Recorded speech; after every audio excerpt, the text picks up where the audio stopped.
As you all know, every day is a great day to be a Hoosier, but today is a particularly great day for this Hoosier. As I announced earlier today, at the end of this year, this academic year, the bicentennial year, I'll be retiring as the AD at Indiana. I won't be retiring totally, I'm just retiring from Indiana and as an athletic director. Like I said in the comments in the release, it's just time. And that being time doesn't mean that I don't love it anymore, because I do, still love it. And it doesn't mean that there's nothing left to be accomplished, because there's plenty left to be accomplished. It just means that it's time. You know, it'll have been almost 12 years for me, and it's an all-in, all-consuming, every day, all the time job, which is part of the reason I really love it. But now I'm ready to step back and do something a little more flexible, spend a little more time with my 4 granddaughters and another grandchild on the way in January. So that's what I'll be doing at the end. I don't know exactly what I'll be doing, but I know something will come up and it'll be great fun. So I came here to try to reestablish a strong foundation for Indiana University athletics. I really feel like we have done that, and it's time for me to exit stage left. So I will be doing that. With that, I'd be happy to answer any questions you may have.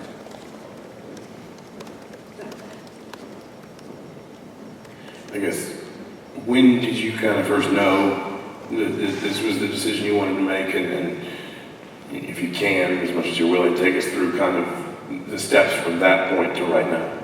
Sure. So I've been thinking about it for a while, Zach. The bicentennial year seemed like a natural bookend. We've been pointing a lot of our efforts and using, in some ways, the bicentennial as a hook to get things done. We'll complete a record-shattering bicentennial capital campaign soon. We will complete our bicentennial capital campaign, which has invested just in the last decade over $250 million in our facilities. So things came together, and I think it was a natural time to reflect on that. And I've been thinking about it for quite a while, talking to my wife Barbara, and I think it's sort of an Ignatian thing to settle yourself with a decision and see how it feels. And this felt really right. And I have no regrets and feel really positive about the decision. Giving that some time to stew with me was good. In terms of timing, my hand got a little forced by the Tom Allen contract extension, because I felt that it was only right to let Tom know that, that what my intentions were. I hadn't told anybody until that point. In fact, he actually asked me during those conversations about what my plans were and an interest in me being around. I couldn't quite tell him about my plans until I told the president, so I actually scrambled a late evening meeting with President Robbie on the Wednesday before the Allen announcement. I think that'd be like the 4th of December. So I told Michael that night, and then I told Tom the next day. I also had a regularly scheduled weekly meeting with Archie, and I told him that day too, so I think the Thursday before the announcement for Tom. The president told the trustees, because as a matter of happenstance, they were meeting in Columbus, and then we sort of went radio silent until the rollout today.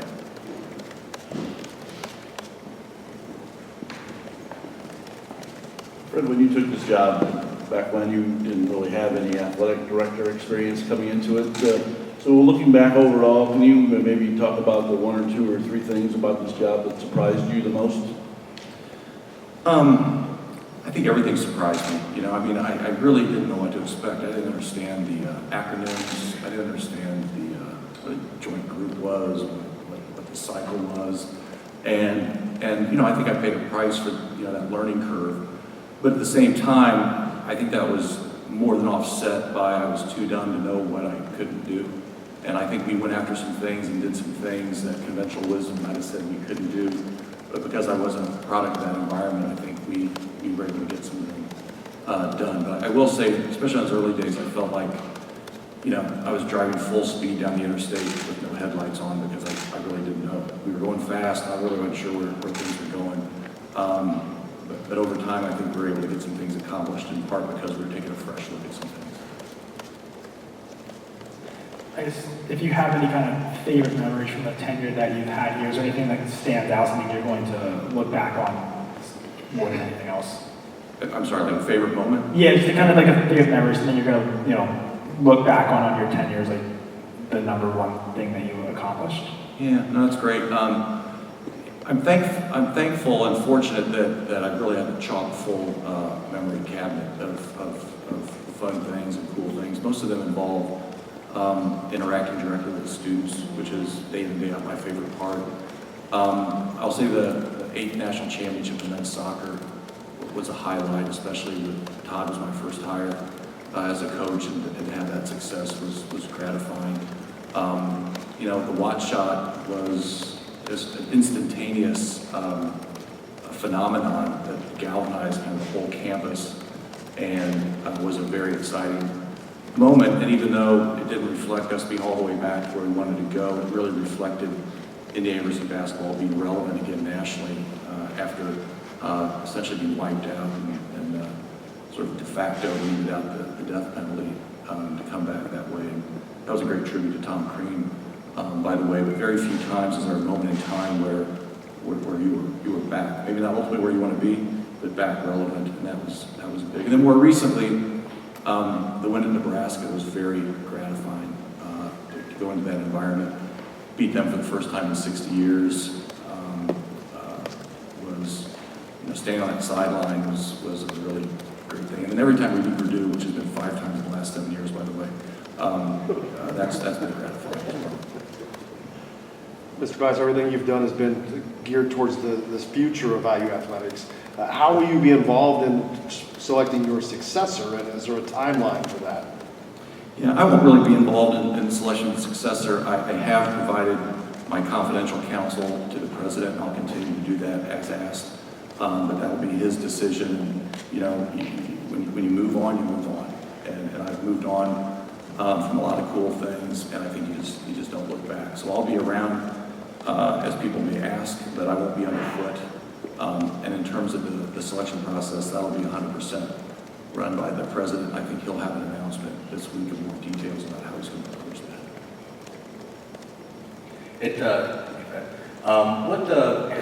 At this point in your tenure, basically, what do you feel fulfilled about? What do you feel like is sort of the most important accomplishments that you walk away feeling like you have? I guess, what do you feel, not fulfilled about?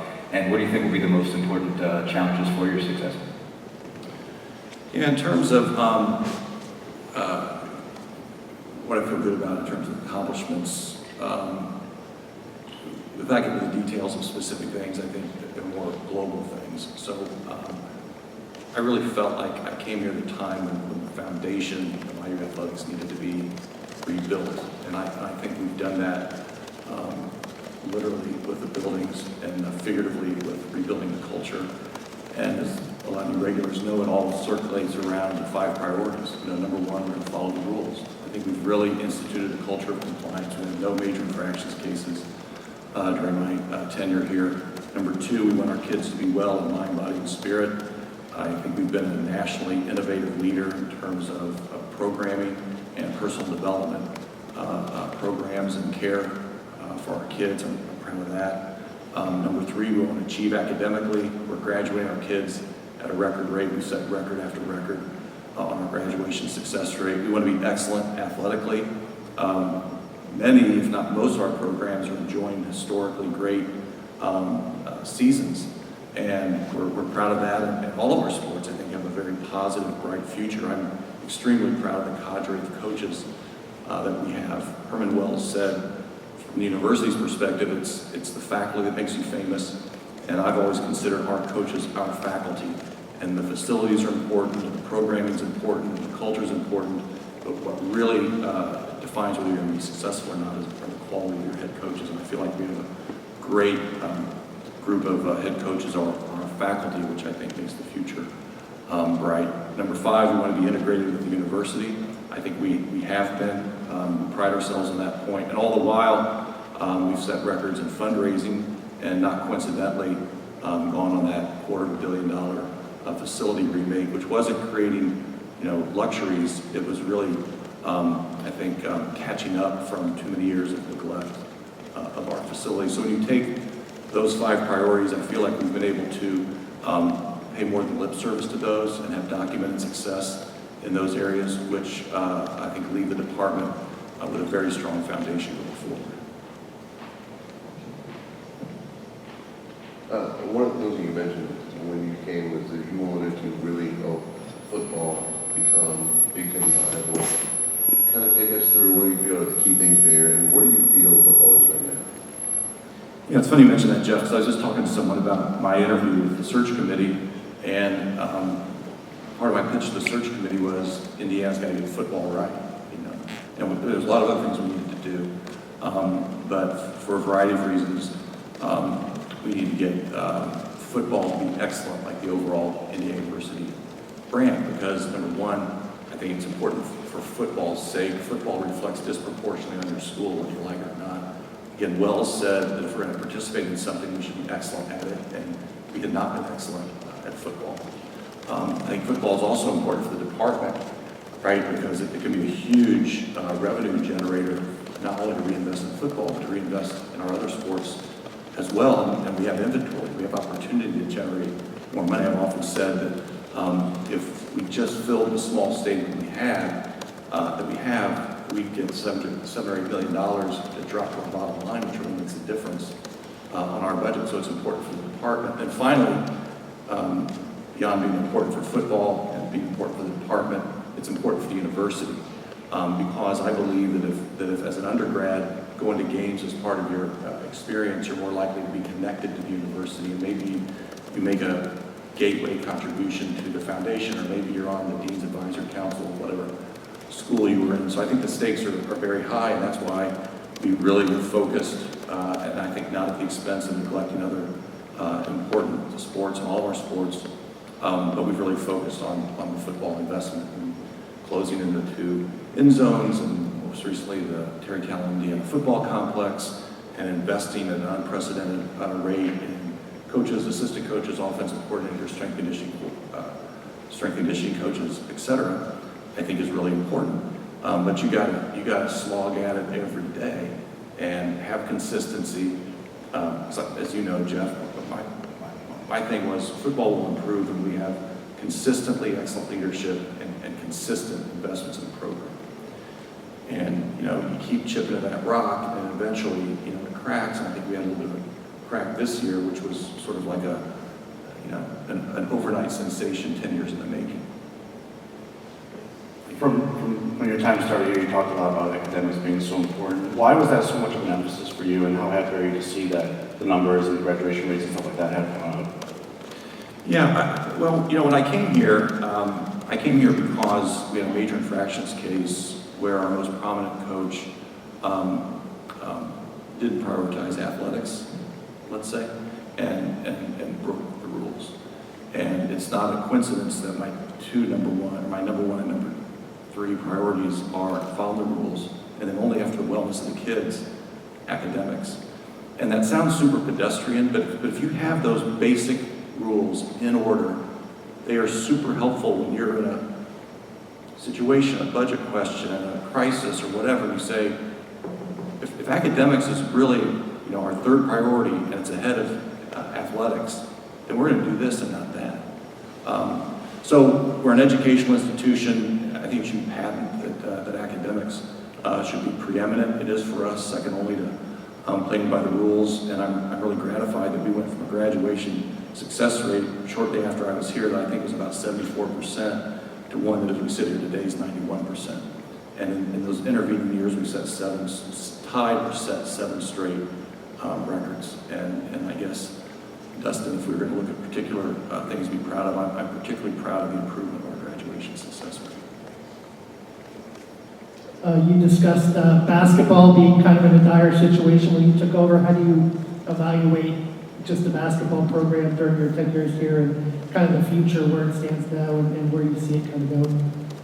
Yeah, as we sit here today, it's hard to even think about how bad it was when I got here. I mean, we were you know, getting pitchers off the baseball team to dress and play.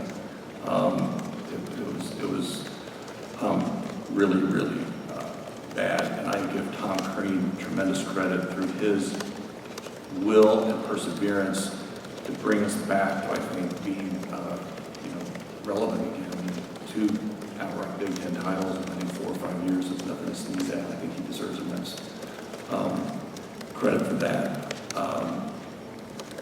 I am also very excited about where we are with Archie Miller, and I think he's going to be a very, very successful coach and here for a very, very long time. Look at recruiting. He said he was going to be inside out. All the kids that we're getting from Indiana, the kids that, I can't comment on that he's on now from Indiana. Back-to-back Mr. Basketballs for the first time in 21 years. Recruiting's the lifeblood, and he's doing it. Developing players. Look at Rob Fennessy, Trace Jackson Davis, Armand Franklin. He's getting these kids and he's developing them as well. And then I think increasingly we see this team taking on the personality of its coach, of its coach with mental toughness and the ability to make plays at winning time. And I know some of our fans wish it would have been a little better, easier against UConn, and maybe a little easier against Nebraska, although I think the Purdue loss took a little bit of the edge off of those comments. But I always saw those games as a glass half full, because, maybe we could have done better, and I ain't seen the back cuts or guys do layups. But when push came to shove, our guys were tough. They were mentally tough. They made the plays you need to make to win. And that's Archie, and that's part of the reason I'm super optimistic about the men's basketball program, and I think the sky's the limit there. You talked about when you took over, it's like driving a car with the headlights off.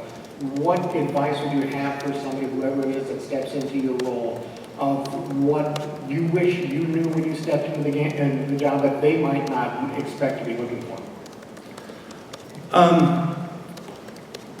Ken, I just think I need to be real careful about gratuitous advice for whoever succeeds me.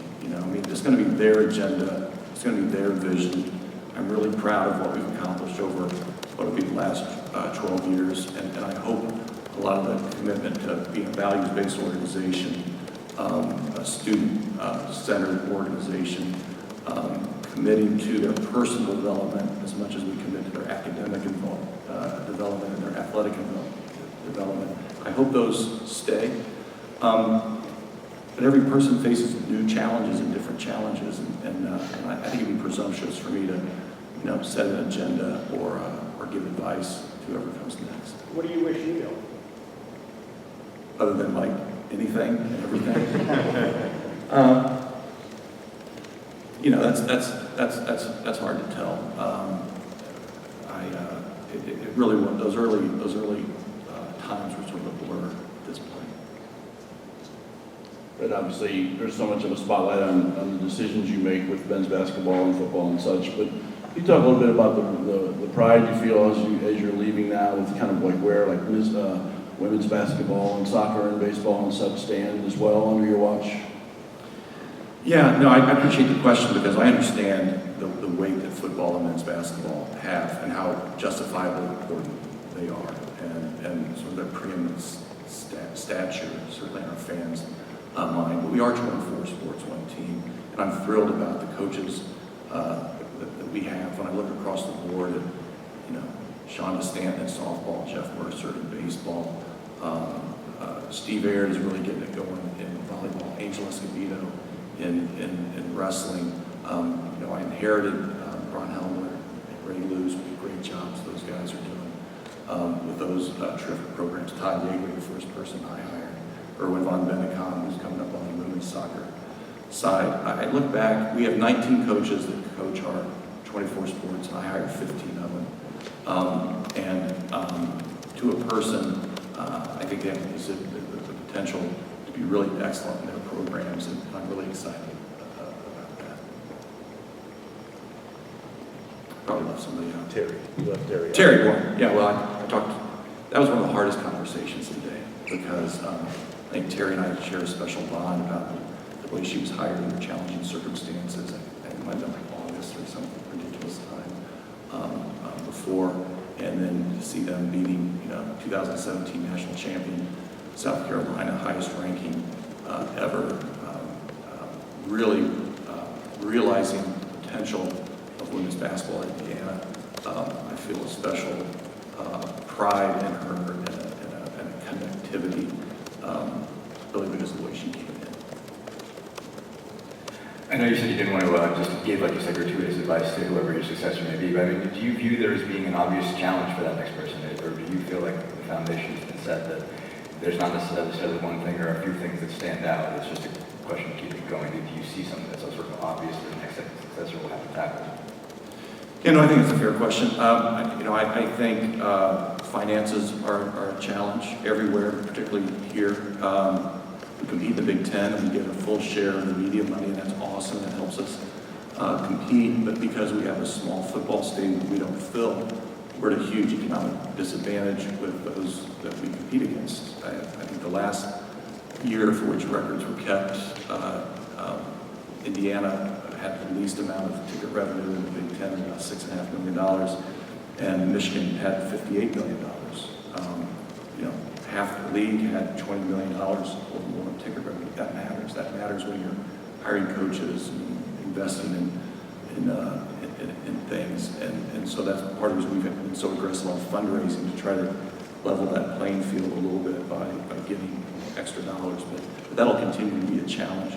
And that's part of the reason I'm so appreciative to the president and the board of trustees for their support in helping us make the investments that we made in football. One of the things I emphasized to Tom when I told him that I was moving on was that the commitments we've made to football are institutional commitments. They're not Fred Glass commitments. They're not even just athletic department commitments. They're commitments that have gone up to the president and the board of trustees in terms of the size of his compensation, the evergreen nature of his term, and all the things that I think indicate real support for him.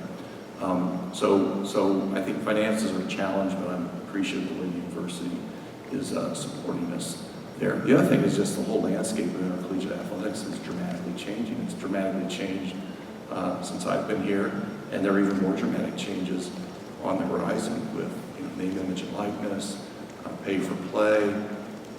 What's that going to mean? I mean, I think there could be dramatic changes, and I think that will be a big challenge for whoever comes next.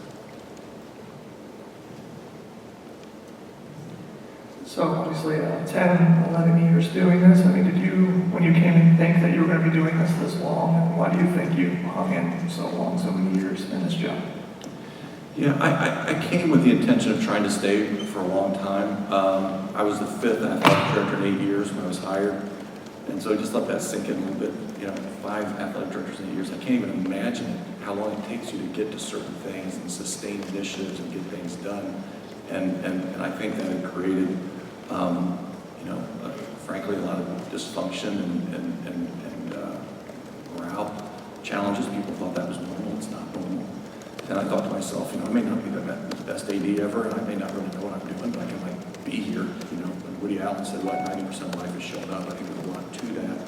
And so I think the longevity would be helpful. I wanted to stay for a while. I didn't have a pre-plan of whether this was the last thing I was ever going to do or not. I thought maybe it might be. But as things developed for me, bicentennial year, capping off some of our initiatives, my oldest granddaughter's 5, so my married grandchildren, when I started, my kids were grown. I felt like I was sort of through that. Now I feel like I'm coming back through, and I don't want to miss that stuff. And I want to have the flexibility that I had when my own kids were little. So to answer your question, I didn't have a preconceived notion of how long, but I felt like I owed it to the university to make it a good, long tenure, and I feel like 12 years fulfills that commitment. I guess as you do talk about challenges, in terms of kind of on-field success, I don't want to put words in your mouth, but the one area that it feels like you've kind of fought with more than others is men's basketball. Just, again, without maybe wanting to push the no advice thing too hard, what do you think kind of your successor and maybe the department more generally needs to do to keep kind of pushing that program forward into the next decade? Well, I'm confident we'll continue to make all the investments that need to be made. I mean, it's undeniably our premier program, a source of great attention, and I think we've respected that by the investments that we've made. I think your paper's written about, where we rank on investments in recruiting and travel and so forth, and it's way at the top, which I'm actually proud of that. So I think we need to continue to make those investments, and I'm confident we will. And I think we also have to just be a steady hand on the helm, I think people in my job need to be the steady hand, the adult supervision, don't swing with the highs and the lows. And I haven't walked away from tough decisions that have to be made. I don't think I'm Pollyanna about that, but I think giving things time in all our programs, doing it the right way, not getting impatient. Like Kipling said, treating success and failure as the imposters that they are day to day, sort of keeping your eye on the horizon. I think it's an important quality really for all of our sports. Fred, there's that sign on the door to your office that says you can be interrupted every time for a student athlete to come in. So in your decade plus of kind of dealing with student athletes here at IU, what did you learn that they wanted from their athletic programs, and how did you try and foster that relationship between the athletic department as, one giant entity and making that a personal relationship with those athletes as well? Right. Well, thank you for knowing that about the sign on my door. By far, my favorite part of this job is interacting with students, and particularly the students that participate in collegiate athletics. But I also enjoy and accept every invitation I'm given to speak on campus in classes, and my assistants here somewhere. I had a parade of probably 24 kids come in and do their sports media interviews of me, because I figure if they've got enough nerve to ask me, I'll always say yes. And so I enjoy seeing the kids on campus as well. In terms of what they want, I think they want to be heard. They've got perspectives. We've made SAC, the Student Athlete Advisory Committee, really a third leg of how we run the department, engage them, give them real estate, give them offices, give them stature. I get to know those kids, generally very well. It's a cross-section of people. We started the Athletic Directors Council on Diversity and Inclusivity 3 or 4 years ago as those tensions in our country were, I think, kind of pulling people apart. We wanted to have a forum where we could kind of bring people together. So I think in terms of what they want, they would like to be heard and like to be respected. And for me, that's awesome, because that's my favorite part, interacting with them. And I will say, never put a sign like that on your door if you don't expect them to drop in and expect to be seen, which I had my eyes wide open about that. And they dropped in and we talked.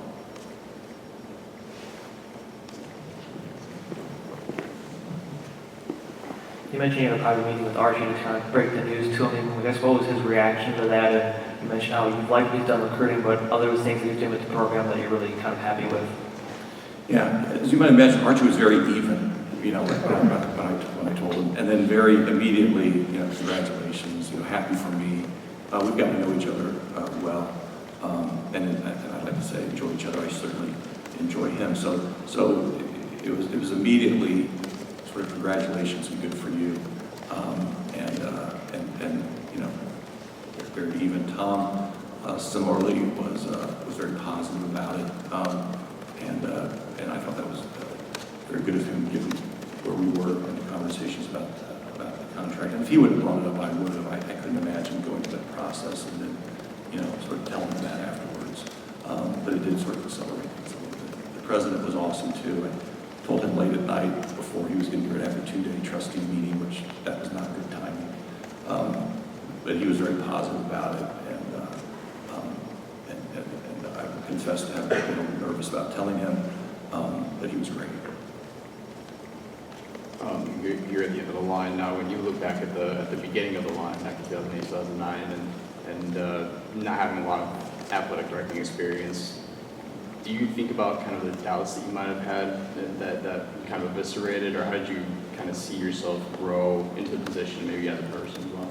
Yeah, that's a great question. As I was considering whether or not to take the job, I had considerable doubts, because I didn't know anything about it. It hadn't my background. But once I concluded that I thought I could do it, that I thought I could take my experiences from public service and really apply them to be an athletic director, I felt like I could do it. And I'm just kind of corny, but one of my favorite moments in history is the Cuban Missile Crisis and all the lessons that came out of that. And there's this great part in this movie where Kevin Costner is the chief of staff to JFK, and this is happening. They don't know what's going on, and they're new and everything.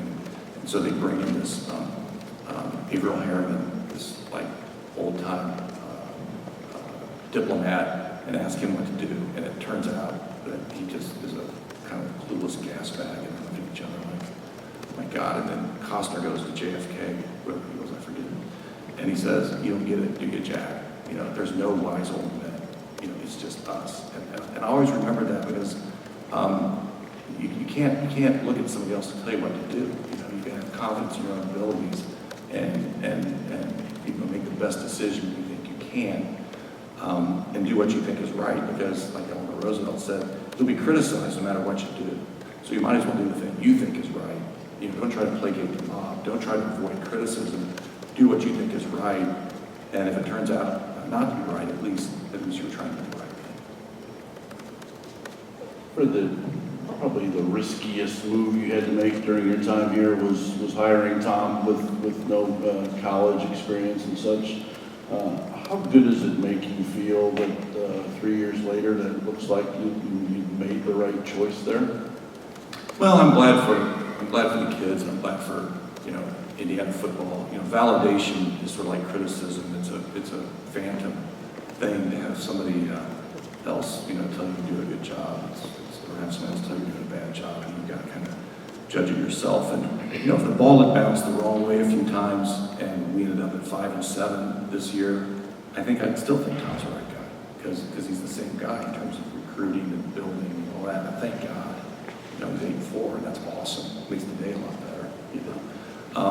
But I'm not sure the fundamentals would have been different if, you know, if a few things had changed. But I believed in it from the beginning, and I'm really not surprised that we are where we are. You said that you're retiring from this job, but not retiring generally. Do you have any ideas of things you want to do, or kind of waiting to figure that out? Yeah, I think you got to take it one step at a time. So I'm retiring from Indiana University, and I'm retiring from being an athletic director. I have no interest in doing that anywhere else, but I'm not retiring. You know, professionally, I'll return to Indianapolis and see what makes sense. My guess is it'll be something similar to what I was doing before. I think I'm fortunate that, you know, I had this life before, and I have a trade, I'm a lawyer, and have practice, and I can go back to that. And I think that makes it easier for me to disengage and sort of go back than maybe, you know, some of my other colleagues who may not have that luxury.